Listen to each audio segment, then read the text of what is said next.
Okay. There's Harvey, someplace. Yeah, I'm here. Good morning. Bev, morning, Harvey. Good morning, everyone. Okay. Year of Learning by Dr. Paul Koningsberg in memory of his brother, Dr. Sam Koningsberg, Shimon Reuven ben Leibush, and Ed Goldberg's cousin, Nissen Hara, Nissen ben Fardosa. Paula and Bob Bromberg, in memory of their dear friend Julian Smith, Yehuda ben Yisrael. Malka Mann, in memory of her family murdered in the Holocaust. Harav Tzvi Hirsch ben Shlomo Yaakov, Sarah bat Ephraim, Yisrael David ben Harav Tzvi Hirsch, Ephraim ben Harav Tzvi Hirsch, Adia bat Harav Tzvi Hirsch, Miriam bat Harav Tzvi Hirsch, Pesel bat Harav Tzvi Hirsch, Shalom ben Harav Tzvi Hirsch. Sorry, Shlomo Yaakov ben Harav Tzvi Hirsch, Shmuel ben Harav Tzvi Hirsch. Again, sorry. The many friends of Dr. Marvin Blush, Moshe Shalom ben Yitzchak Halevi, friends of Toby Paris, Saratova bat Yisrael Dov, friends of Malka Levi, Malka bat Yosef, friends of Avi Gitler, Avram Meir ben Shimon, Cheryl Scher, her children and grandchildren, in memory of her uncle, founding member of BRS, Dr. Israel Brook, Yisrael ben Harav Akiva, Marcia Federbush and family, in memory of her husband, Dr. Uriel Paul Federbush, Uriel ben Harav Shimon. A Month of Learning by Meharon and Mel Haller, in memory of her mother, Malka Rachel Bas Yehuda Leib. And that is actually it for today. Shamas Havin Aliyah, Shamas Havin Aliyah, Valti Yashir, Shama, forgot. Shamas Havin Aliyah, Kranker Rafia, Valti Yashir, Shema Talia, and the Chol B'nai Israel, good Gaben Shtiar. Me. Okay. Amen. Okay. I would like to suggest that we start. It's about 8 lines from the bottom of Mem Tet Amud Beis. Okay. It's where it picks up, and again with a new piece from the Mishnah. Okay. We saw there that towards the end of the Mishnah, right? It was a lengthy Mishnah, but it said, "V'chein mi sheyatsa miYerushalayim v'nizkar sheyesh biyado basar kodesh," right? That he has meat that is consecrated, that was not, for whatever reason, brought to the altar, the Mizbeach, right? And he's leaving Jerusalem. Im avar tzofim, one explanation, if he's arrived at the point of Mount Tzofim, sarfo bimkomo, he burns it in the place where he discovered it and remembers it.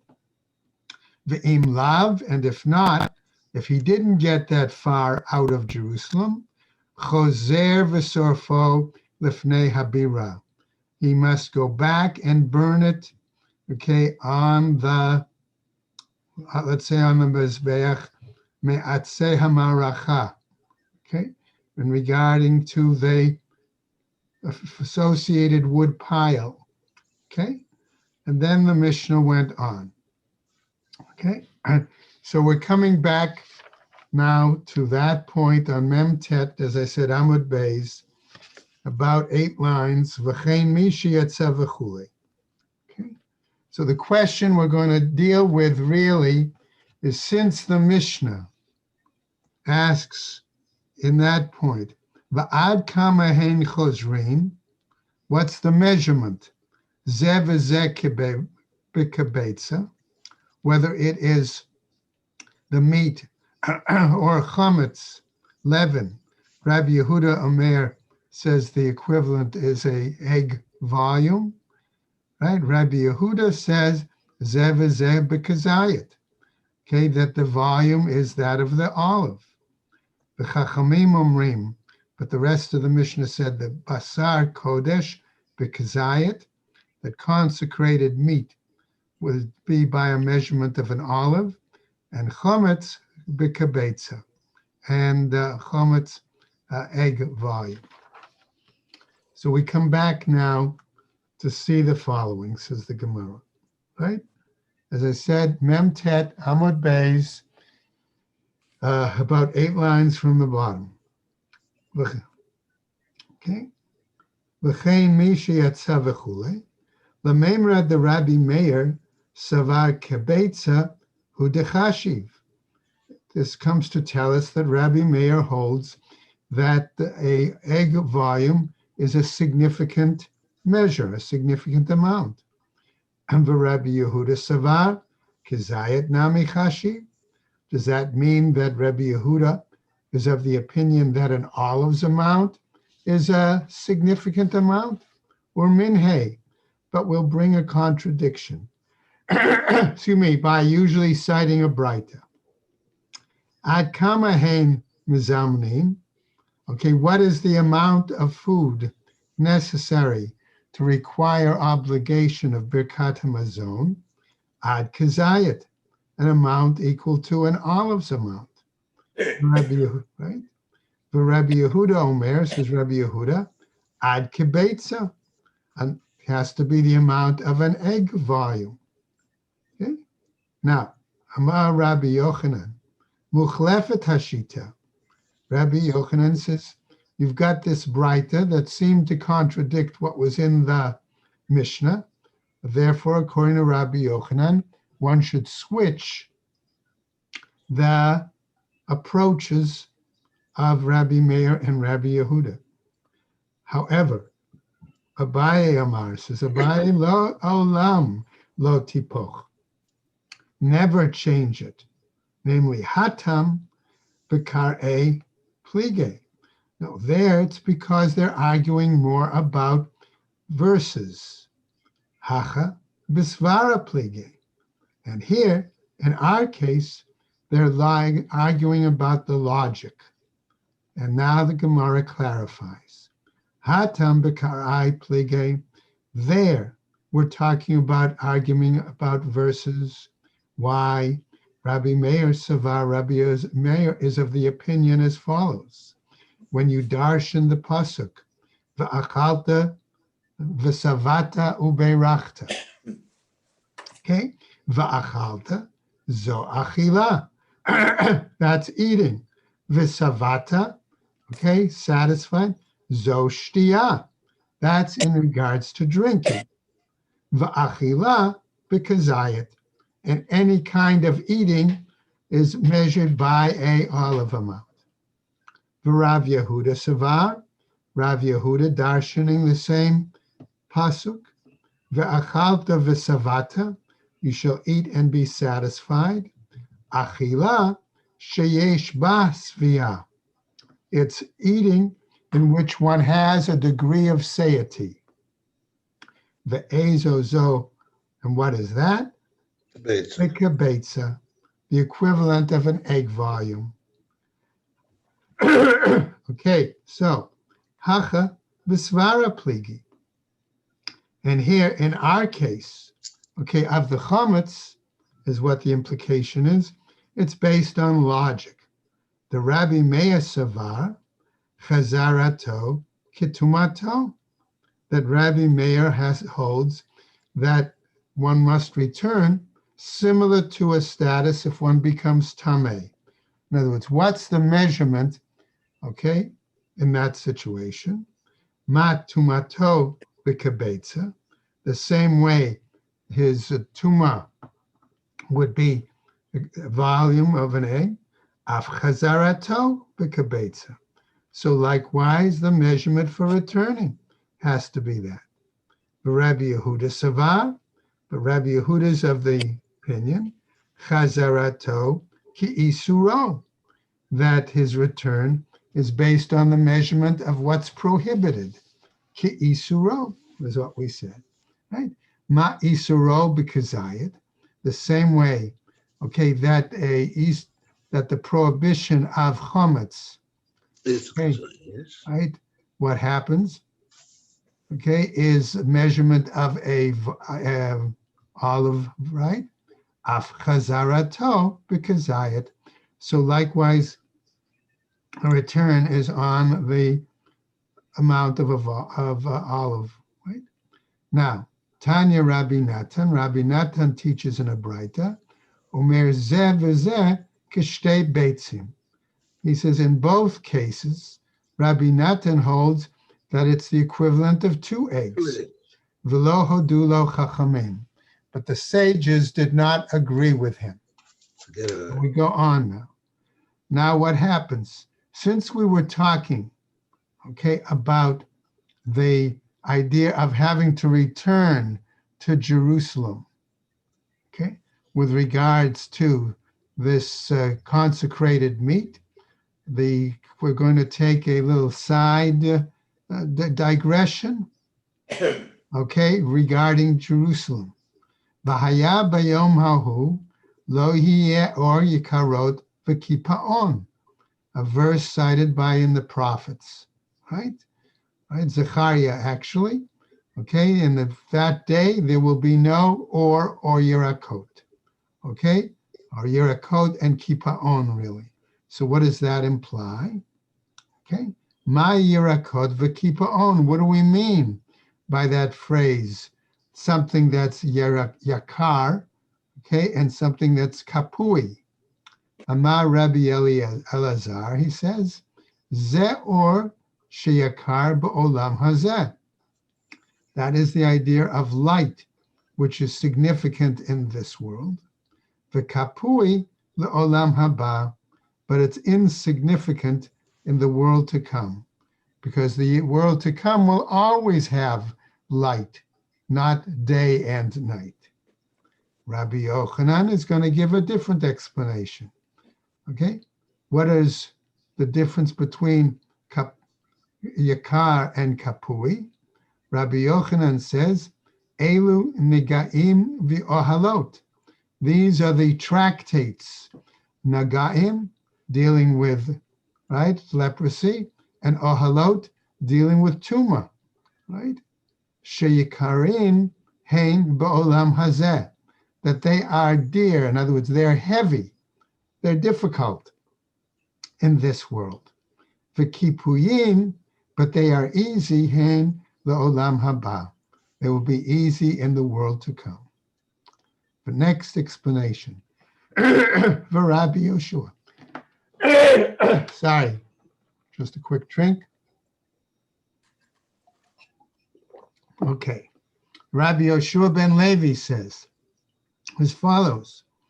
Elu b'nei Adam, a different explanation for the two words, Yikarot and Kipaon.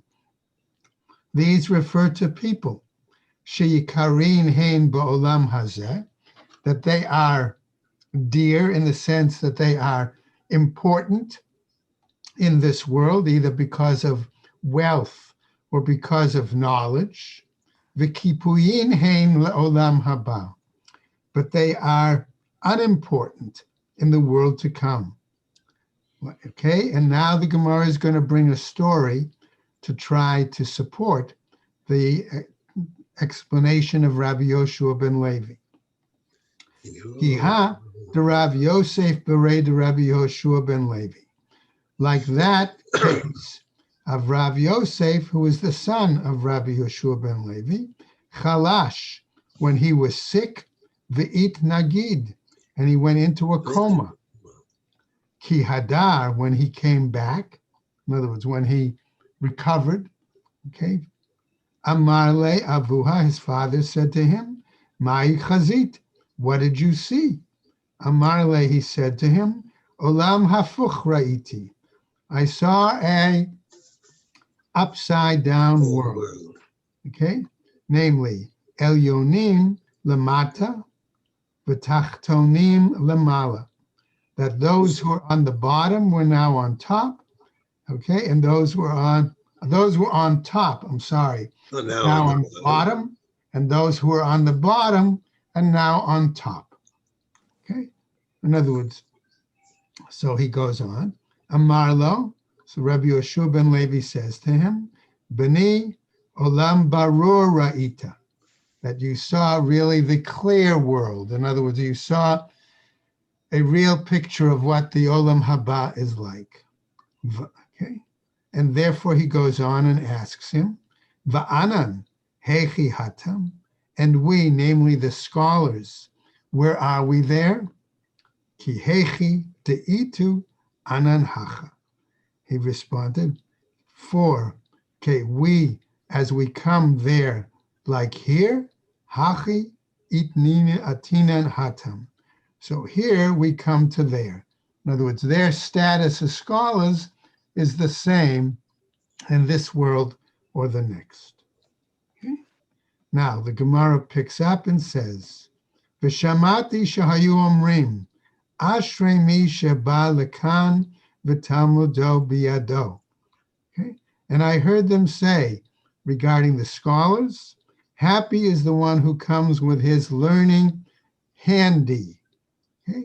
So in other words, either he's able to give explanations or he has memorized so much of his learning. V'shamati shahayum homrim, and I also heard them say, okay, harugei malchut, those who were put to death by the government, ein adam yachol amod b'mechitzatan, that no one can stand in their place. In other words, they are among the highest in the Olam Haba. Uman ninhu, and who are these? Ilema Rabbi Akiva v'chavei Rav. If we say they're Rabbi Akiva and his colleagues, in other words, a reference to Aseret Harugei Malchut, right? That we normally, right? We read about on Yom Kippur. Also, by the way, on Tisha B'Av, right? Mishum Harugei Malchut V'tulo. Is this in regards, right, to those who died in that manner and no others? Ela Harugei Lud, but rather those who died associated with Lud. And if you have Art Scroll, excuse me, you look at 58.2, note number 19, and it will give a further explanation of that particular incident. Okay. Briefly, one suggestion is that there was the death of the daughter of the emperor, and the Jewish community was going to be persecuted, and two individuals stepped forward claiming that they were involved, and they died as martyrs. Okay, going on, another pasuk. Okay, so we're taking these psukim all from the same section of Zechariah. B'yom hahu yiyeh al matzalot hasus kodesh l'Hashem. On that day, the bells of the horses, in other words, horses would wear a bell on their hanging down from the I don't forget what you call it, on a horse's head, right? The reins or but okay, and it would be okay. The mane. What? The mane is the neck. Well, it goes over the head of the The horse. halter. Halter. Thank you. Not the bridle? No, well, could be that too. I'm not a big. I'll have to talk to my granddaughters. They know more about that than I do. Okay, so why does it say Mahi Matzalot? Hasus, why does it refer to the bells of horses? So, and again, Rama Rabbi Yoshua ben Levi, he's going to darshan it. Atid Kadosh Baruch Hu lahosif al Yerushalayim ad shehasus ratz umatzil. That Hashem will ultimately expand the borders of Jerusalem such that a horse could run, okay, from morning till midday, and at that point be able to see its shadow. Rabbi Elazar says, Amar, Kol Mitzilot Shetolin Lasus Bein Einav Yeh Kodesh Lashem. He explains it that all of the bells that normally hang on the horse as decorations, some are made of silver, some are made of gold, okay, will be sanctified for Hashem. Okay. What happens? Rabbi Yochanan Amar, says Rabbi Yochanan, Kol biza shebuzozin Yisrael ad sha'ah shehasus ratz umatzil yeh kodesh l'Hashem. Namely, all of the items that the Jewish people have captured, okay, that will be brought to the temple as donations. Okay, that's what he says. Bishlema leman amar kol biza shebazazu Yisrael. That explanation is acceptable, says the Gemara, to the one who says it's the booty, okay, that Israel has captured. Hainu dichtiv. Why? Because therefore it's written, an example, Vahaya haserot bebeit Hashem, kemizrakin levnei hamizbeach. Okay, again, a pasuk dealing with the fact that that which was taken, okay, will be brought to Hashem and brought for the altar. In other words, at least for the temple treasury. Elelaman da'amar bahanech tarte mai. But in regards to those other two explanations, what do they come to? How do they deal with that verse? Vaya hasirot b'veit Hashem. Okay, what do they deal with that verse? Milta achrite kama. They're saying something else, namely the mitatre, that the Jews become wealthy, the me'atre Yisrael, umitnadve, and therefore once Jews become wealthy, they make their contributions, umaite, and they bring their contributions to the temple. Now, bishlema leman da'amar biza, again, that seems acceptable to the one whose explanation referred to the booty. Dichtiv, why? Because we have a pasuk that says, "V'lo yiyeh Kanaani od beveit Hashem tzvako," that there will no longer be a Kanaani, namely I'm going to call it a Gentile merchant, okay, in working the environs of the temple, okay? In other words, that won't be necessary. Ella rather, leman da'amar hanach tarte, but according to the one who says these other two explanations, how does he then understand the pasuk, v'lo yiyeh Kanaani, that there will not be a Gentile merchant, okay? Amar Rabbi Yirmiyah, says Rabbi Yirmiyah, ein kan ani. It means that there will not be anyone poor. In other words, that the Jewish merchants will be beneficial, that they will be successful. Ukna'ani, asks the Gemara, minalan de ikre tagar, and on what basis do we say that the pasuk uses the term Kanaani to imply a merchant? Dichtiv, because elsewhere there is a pasuk that says, Vayar Sham Yehuda bat ish Kanaani, and Judah saw the daughter of a ish Kanaani. Ma'i Kanaani. What do we mean there, Kanaani? Do we really mean a real Canaanite, or do we mean a merchant? Ilema Kanaani mamash. If we say it's a real Canaanite, if Sharba Avraham v'his here at Yitzchak, is it possible, says the Gemara, that didn't Abraham warn Isaac about marrying, right, local women, or Canaanite women? By Yitzchak v'his here at Yaakov, Isaac came and he warned Jacob. Likewise, Vihuda azil v'nasiv, and Judah would go ahead and marry such a Gentile woman, a Canaanite woman.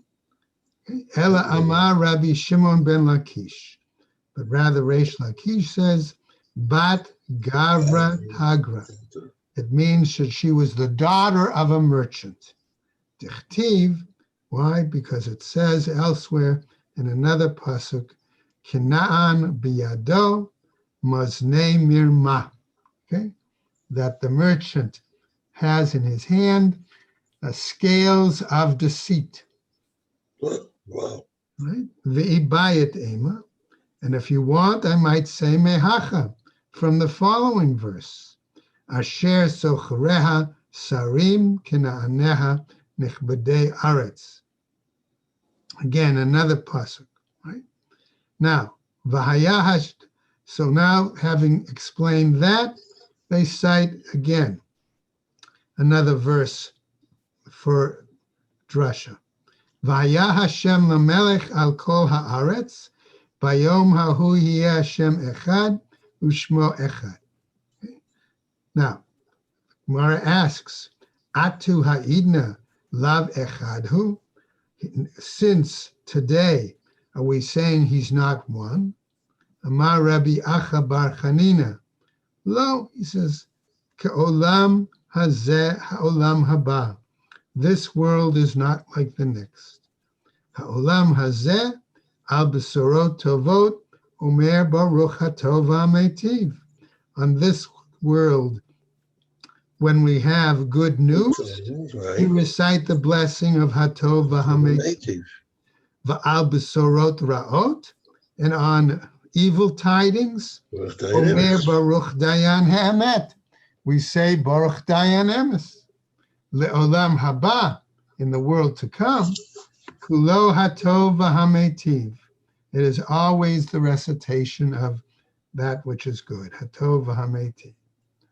Then the pasuk said, Ushmo Echad. His name is one. Mai Echad. What do we mean one? Atu ha'idna. Lav Shmo Echadhu? Since today, is it not that his name is one? Amar Rav Nachman bar Yitzchak. Lo ke'olam hazeh olam haba. This world is not like the next world. Ha'olam hazeh nichtav b'yud hey. Okay, this world, it's written with yud hey, the divine name, v'nikra be'alef dalet. Right, and it's read differently. Right? We don't read the divine name the way it's written. We read it in another manner, right? Aval le'olam haba kulo echad. But in the world to come, it is all one. Nikra b'yud hey, v'nichtav b'yud hey.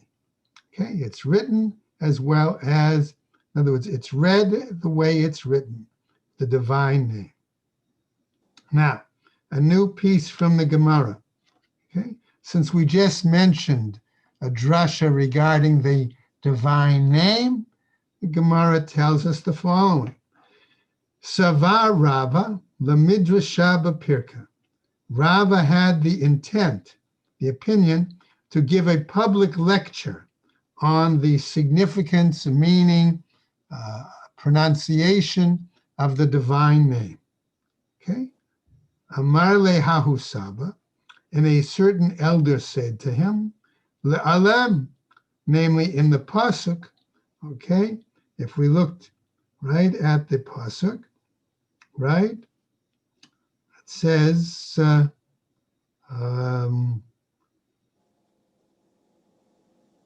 okay, it refers to Le'olam without the vav, and as a result, if it's not with the vav, Le'olam, it could be read as le'alem, meaning to conceal or to hide.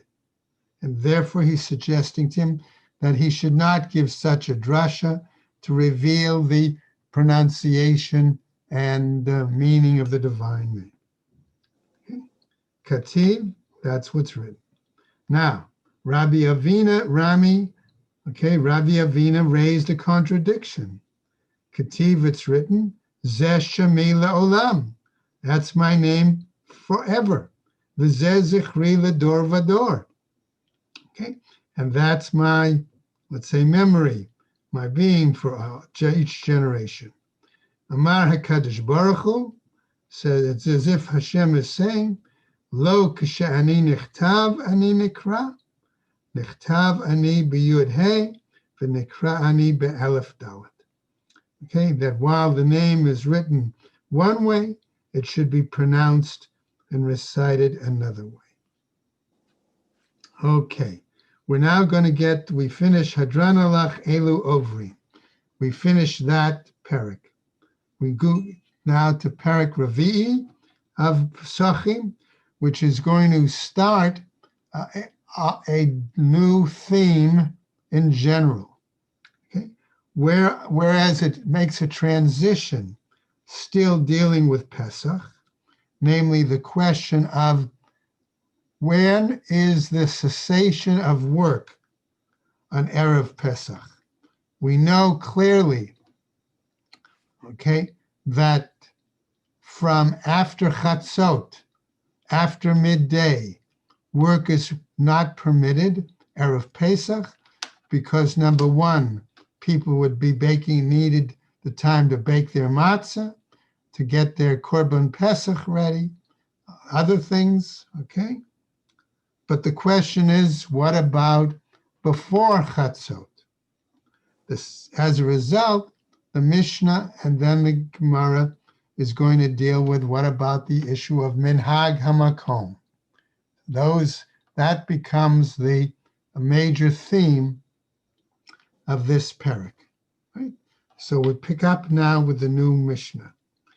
Me'akom shenahagu la'asot malacha. Ba'arvei psachim ad chatzot.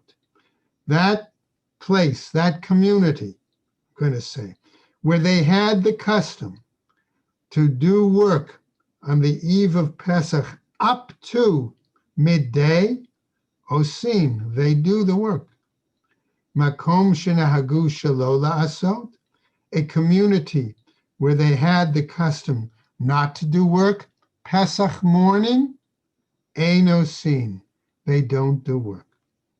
Next, haholech mimakom she'osim, one who goes from a place where they do work, such a community, lemakom she'ein osim, to a place, a community where they don't work, again, in the morning, o mimakom she'ein osim, or from a place where they don't work, lemakom she'osim, to a place where they do work, notnin alav chomrei makom sheyatsa misham, v'chomrei makom shehalach lasham.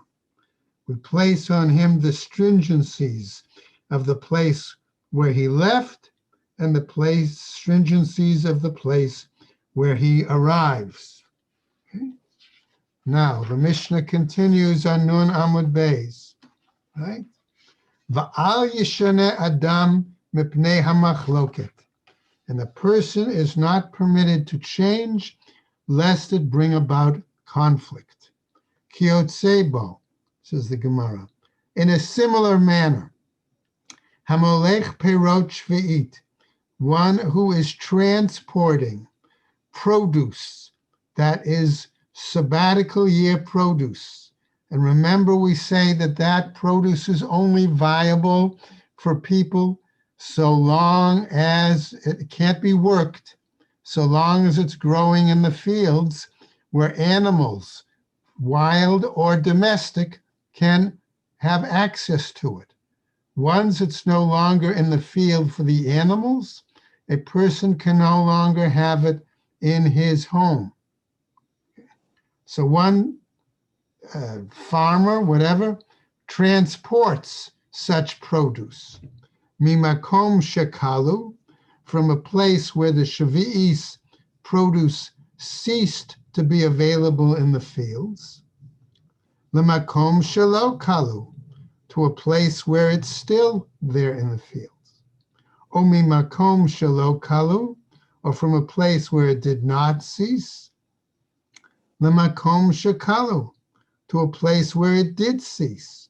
Where, in other words, where the people must remove it from their homes.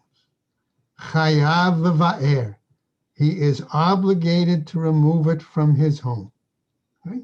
Rabbi Yehuda Omer, says Rabbi Yehuda, Tzei v'havei lach af ata. According to Rabbi Yehuda, he can say, however, to one of the neighbors, you come and take it, okay, and do with it what you want. In other words, he has the obligation, but the local people can follow their own particular custom. Now, Gemara asks the following: Mai iria arve psachim. Why did our Mishnah start off with a discussion specifically of the eve of Pesach? In other words, is that really the only time when people are so busy preparing for a Yontif or Shabbos or things like that? Afilu Erev Shabbatot, even the eve of Shabbos, Va'arve Yamim Tovim, and the eve of Yontifs, Nami, there too. Tanya, because we have a Braita that teaches, Ha'osem lacha ba'arvei Shabbatot, one who does work on the eve of Shabbos, V'yamim Tovim, with the eve of holidays, Min hamincha ulamala, from the time of Mincha Katana, okay, which is 6.5 hours into the day, okay, and up, a no ro'eh siman bracha le'olam, will not see any real benefit, I'm going to translate it, from that work, from that monetary gain. Now the Gemara picks up, Hatam, there in that Braita, min ha-mincha ulamala hu da'asur, from the time of Mincha Katana, let's take a guess, roughly 12:30 on, okay? It's forbidden. Samuch lemincha, lo, but in that close to Mincha time, Mincha Katana, no, one could still work.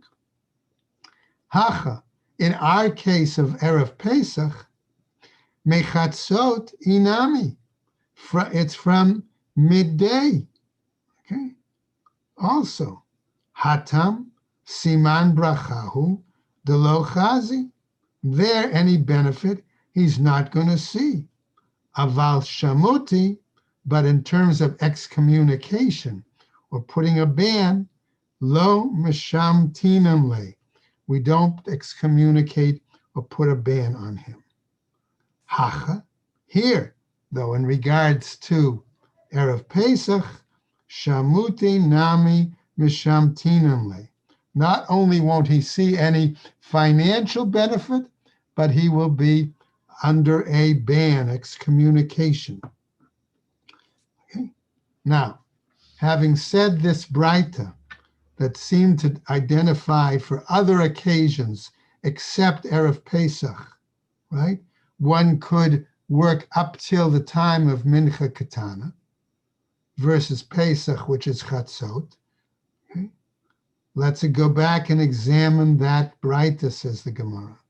Gufa, examining itself, ha'oseh melacha ba'arvei Shabbatot, one who does work on the eve of Shabbos, u'ba'arvei yamim tovim, and the eve of Yontif, min hamincha ulamala, from the time of Mincha Katana onwards, u'b'motzei Shabbat, and after Shabbat, u'b'motzei Yom Tov, and after Yom Tov, u'b'motzei Yom HaKippurim, and the out afterwards of Yom Kippur, u'b'kol makom sheyesh sham nud avera, and any other place where there might be a trace of sin, for example, la'atuye ta'anit tzibur, as in the inclusion of the example of a communal fast.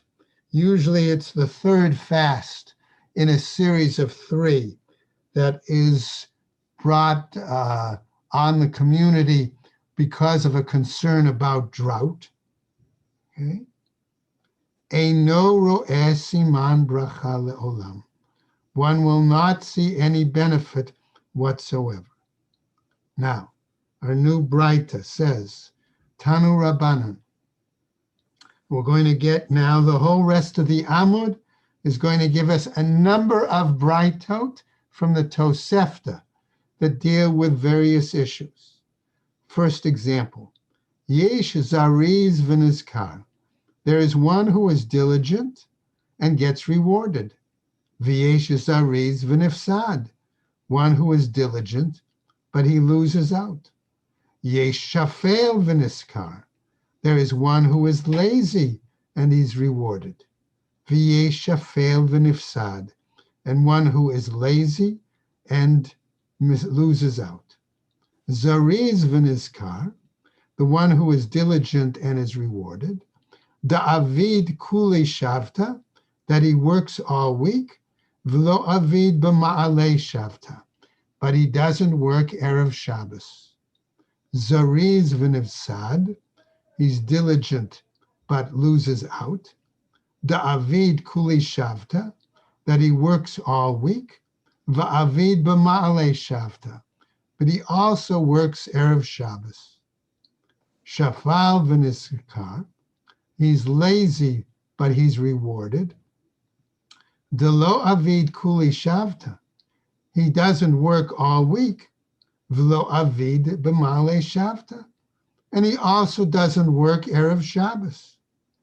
Shafal v'nifsad, that he's lazy, but he also loses out. Delo avid kuli shavta, he doesn't work all week. Va'avid b'malei shavta, but he does work Erev Shabbos. Now, Amar Rava, says Rava, let's take an example. Hani neshei de Mechoza, these women that of the city of Mechoza, Afal Gav delo avdan avidata b'ma'alei shavta, even though they don't work on Erev Shabbos, mishum mipan kuta, okay, mifunakim, who they are pampered. That's why they don't work. It's not that they don't do it because of l'shem mitzvah. Daha kol yom nami lo ka'avdan, because all other days they don't work either. Afilu hachi shafal v'nishkar karinan b'laho.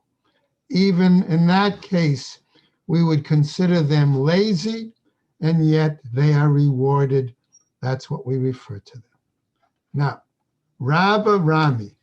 Rava raised the following contradiction. K'tiv, we have a pasuk that says, Ki gadol ad shamayim chasdecha, that Hashem's chesed, his kindness, goes up till heaven. Uktiv, and another pasuk that says, Ki gadol me'al shamayim chasdecha, that Hashem's chesed is above heaven. Ha-ketzad, how is that possible? Kan ba'osin lishma, v'kan ba'osin shelo lishma. Okay? One case, one does it for the sake of the mitzvah, and other one doesn't do it for the sake of the mitzvah. Uk'derav Yehuda, as was said by Rav Yehuda, da amar Rav Yehuda, amar Rav. Excuse me, in the name of Rav, the following. La'olam ya'asok adam b'torah u'mitzvot, that ideally a person should always involve themselves in Torah and mitzvahs, afa pi shelo lishma, even though it may not be for the pure sake of the mitzvah. Shemitoch shelo lishma, ba lishma. For that which comes not for the sake of mitzvah actually results in being done for the sake of the mitzvah. A new Braita, Tanu Rabbanan. You just said it's what I was telling you yesterday. It's about almost like going to shul, making sure you're in shul, even if it's Shabbos. They're just talking about something like that. Okay, good. Okay, new piece. All right, new Braita. Hamitzaper l'sachar ishto, one who anticipates the income of his wife. V'reichayim, or who anticipates income from the rental of a hand mill. Eino ro'eh siman bracha le'olam. He will not see any kind of real benefit. Schar ishto matkulta, the benefit of his, or the reward, the income from his wife is based on scales. Namely, she has to spin a certain amount of yarn in public and go around either looking for business in the public domain, or as she's spinning, parts of her body are somewhat revealed, and so therefore it's a degradation for her. Rechea, in regards to the mill, agarta. There too, we say that is, again, a bad sign, because that's like basically just some sort of poor payment. Okay, it's like rental. Okay? That's the point. Aval avda umizavna, but a woman who works, umizavna, and she then is able to sell her merchandise in the marketplace. In that case, ishtabuche mishtabach ba. In that case, the psukim praise her. Now, what happens? We go on. Eino ro'eh siman. I'm sorry. Ishtabuch mishtabach ba. Okay. Kra dichtiv. Why? Because there's a verse that reflects that view from Eshet Chayil, Sudin Asta V'Timkor. Okay. New Braita. Tanu Rabbanan, says the Braita. Hamishtaker, right? One who, again, tries to earn money. B'kenim u'b'kan kanim, using rods or canes and jars. Eino ra'eh siman bracha le'olam, will not see any real benefit from it. Mai tama, what's the reasoning? Kevan de nafish avchazaihu. Why? Because there's so many of them around. The rods, canes were used to make fences, and jars for all sorts of things. There's so many people selling them that he's not going to make any kind of profit. Shalta baho ene. Not only that, but as a result, people will see him, and the evil eye could affect him. A new Braita. Tanu Rabbanan, another Braita. Tagre simta, those merchants in the small alleyways. Umegadle behema daka, and those involved in raising small animals like lambs. Okay? V'kotzutze ilanot tovot, or those who chop down good quality trees. What happens? V'notnina nehem b'chelek yafeh. Okay? And also similarly, those who, when they divide up portions of property, always make the effort to take the greater portion for themselves. Eino ro'eh siman bracha le'olam. They will not see any benefit. Okay? My tama, what's the reasoning? The tahu be inshe, because people are surprised and astounded at them, and therefore won't hire them, won't work with them. Tanu Rabbanan, a new Braita again. Arba prutot, ein behen siman bracha le'olam. 4 kinds of payments. I'm going to call it salaries. One doesn't benefit from them. Schar kotvin, salary of a scribe. V'sachar metugamanim, the salary of an interpreter. V'sachar yatomim, salary of one who works with orphans. Umaot habaot mebedinat hayam, and the money that comes as a result of a produce of change, of exchange from across the seas, in other words, from foreign countries. Bishlem sachar meturgamin. We understand that there's not a lot of income for the interpreters, right? Those who explain and interpret the rabbi's teachings. Why? Mishum de mechaze k'schar Shabbat. because it looks like they only work on Shabbos, and therefore they shouldn't be paid a lot.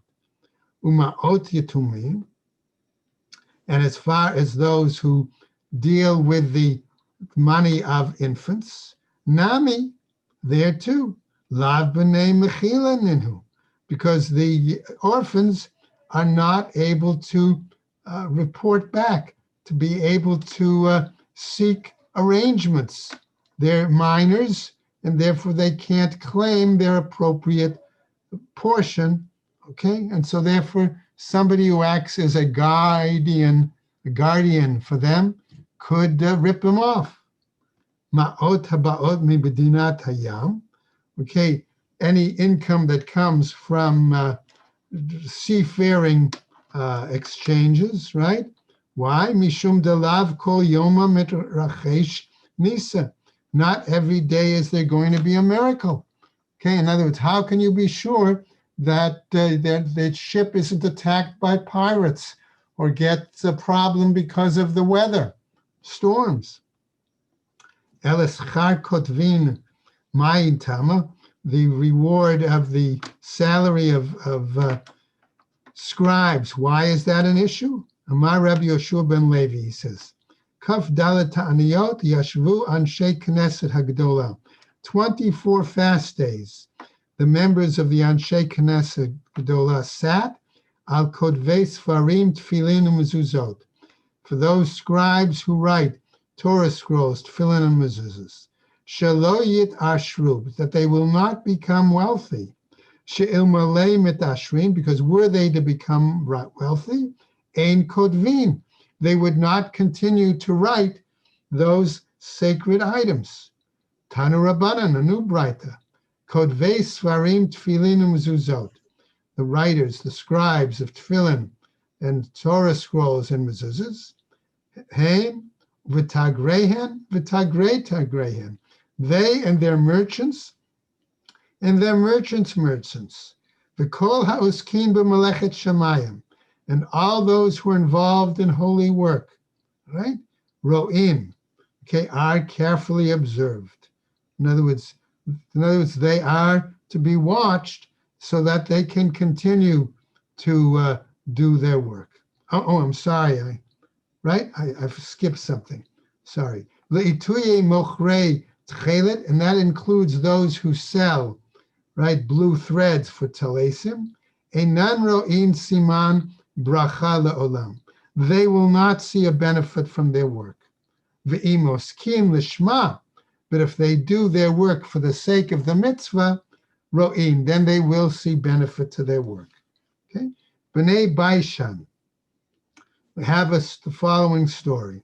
The sons of those who lived in Baishan, Nahug delo havu azlin mitzur letzidon b'malei shabta. They had established a custom, the people of the community of Baishan, that they would not go on Fridays, even a short voyage from Sor, from Tyre to Sidon, okay, on Friday to the marketplace. However, Atu Banaihu, their sons came before Kame the Rabbi Yochanan, to ask that they be exempt from that minhag. Okay, right? Why did they come to him?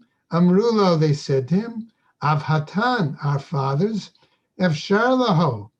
Okay, it was possible for them not to go to marketplace on Fridays. Okay, Anam lo efshar lan. For us, it's not possible. Amar laho, he said to them, Kvar already, kiblu avotechin aleihim. Your fathers, your ancestors already accepted the minhag upon you. As it says, Shma b'ni musar avicha va'al titosh torat imecha. Case. Now, another example. B'nei Chozai, the people of the community of Chozai, Nahagei de Mifrashei Chala Me'aroza. They had the custom of separating challah from rice. Okay? Atu v'chamru v'amru leila Rav Yosef. They came and went to Rav Yosef. Okay? Amar laho, he said to them. Now this was a minhag ta'ut. So he said to them the following, Nichla zar ba'apayu. Let a non-Kohen come and eat those rice cakes, right? But in front of them to show that they're not worthy and not appropriate for this minhag ta'ut of taking challah from it. Eitivei Abai, and Abai challenged him and said, Devarim hamutarim, those things regarding minhag that were permitted, va'acherim nahagu behen isur, and others, however, took on themselves the minhag, they made it a prohibition. You're not permitted to permit them to let somebody do something in front of them. Okay. Now we're going to, this part of the sugya actually continues, but we're sort of close to our time limit. We're going to see that Rav Yosef quickly challenges Abaye. Amar lo v'lav mi itmar Allah, but wasn't it said about that the following? Amar Rav Chisda, says Rav Chisda, b'kuta'ai. That only was said in regards to the Samaritans. And tomorrow we'll pick up there on Nun Aleph, Amud Aleph. Okay, at that point, why did he bring that as a challenge to Abaye? And we'll finish this part of the sugya. Okay, guys? It was a long material, but everybody take care and stay well.